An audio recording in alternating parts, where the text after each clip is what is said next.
Before cassette tapes, before CDs, and before smartphones, there was magnetic wire recording.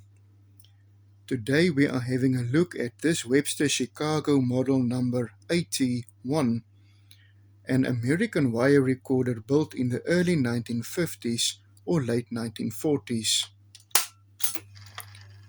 Instead of recording to tape, this remarkable machine stores sound on an incredibly thin strand of stainless steel wire.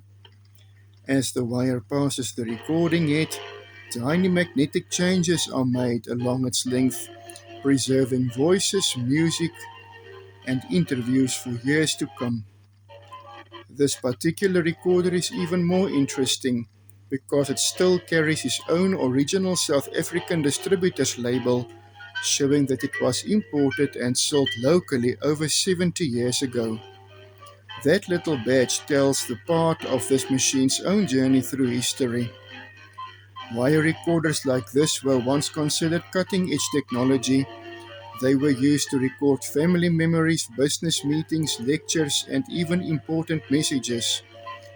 During and after the Second World War, magnetic wire recording proved just how practical portable sound recording could be. Although wire recorders produced surprisingly good speech quality for the day, they had one major drawback. If the wire broke or became tangled, it could turn into what collectors jokingly call a crow's nest, a frustrating puzzle that could take hours to untangle. By the mid-1950s, magnetic tape recorders had become more affordable and much easier to use. Tape offered better sound quality, simple editing, and far fewer headaches.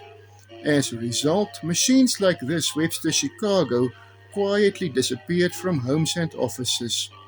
Today, surviving examples are fascinating reminders of a forgotten chapter in the recording history.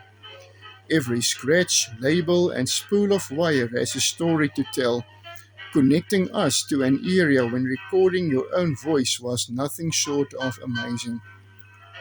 If you enjoy vintage technology and want to see more restorations and demonstrations of historic recording equipment, don't forget to like, subscribe, and join me for the next adventure. Thanks for watching.